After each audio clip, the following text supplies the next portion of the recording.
You're looking at a live shot of our Shipyard Boulevard studios in Wilmington, North Carolina, and yes, there's a lot of snow on the ground.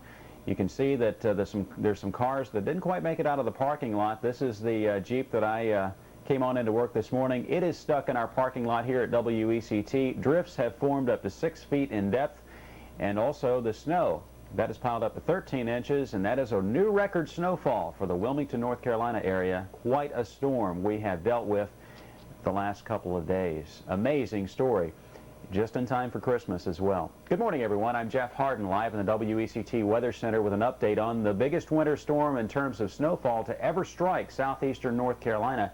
13 inches of snow, and you know, as of 10 o'clock, it's still snowing at the New Hanover County Airport. We've had snow going strong for more than 36 hours now, so this indeed has just been an amazing story. Record snowfall. And you can see the snow depths ranged anywhere from over a foot along the immediate coast, 13 inches in Wilmington, and the snowflakes still flying, of course.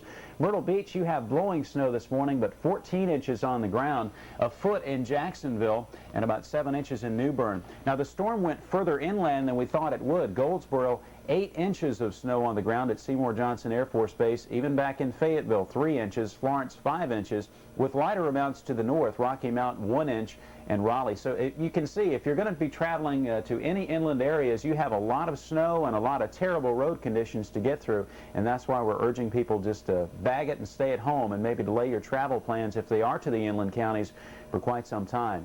We have a winter storm warning still in effect over the southeast coast of North Carolina, but that may go by the wayside here in the next couple of hours because we are seeing a tapering trend in the precipitation. And you can see already down in South Carolina, the snow advisory has been discontinued for the Midlands and also the South Coast. It's continued for Myrtle Beach, though. They may get up to an inch more of snow. Here in southeastern and eastern North Carolina, we're looking for anywhere from 1 to 3 additional inches, especially north and east of Wilmington. That would especially be the case. That would bring the storm total to anywhere between 13 and 18 inches along the coastal areas of North Carolina and South Carolina. On radar, here's really the good news. We can see a gradual tapering of the precipitation, especially in South Carolina. Myrtle Beach just reporting some blowing snow, and blowing and drifting is going to be a particular problem throughout the daytime hours today. But you can see a large area of snow extending from near Rocky Mount southward to the Wilmington area and then well offshore, seaward more than 100 miles of the Wilmington area. This snow is moving to the north at about 25 miles per hour. So we probably have another hour or two to get through, and then I think conditions will probably start to show some marked improvement across the Carolinas. Travel once again is heavily discouraged. As I mentioned, and we showed you the Jeep that got stuck in the parking lot. That's how I got to work this morning, and it was a difficult trip all the way down College Road, then over to Shipyard Boulevard, which normally one of the two heavier traveled thoroughfares in this part of Wilmington that the station is in. Also, as I mentioned before, the DOT has not been out. They're just now beginning to get out now that the snow is tapering down just a little bit. So they have a lot of work to do, and road conditions all today will be atrocious, and travel is definitely discouraged.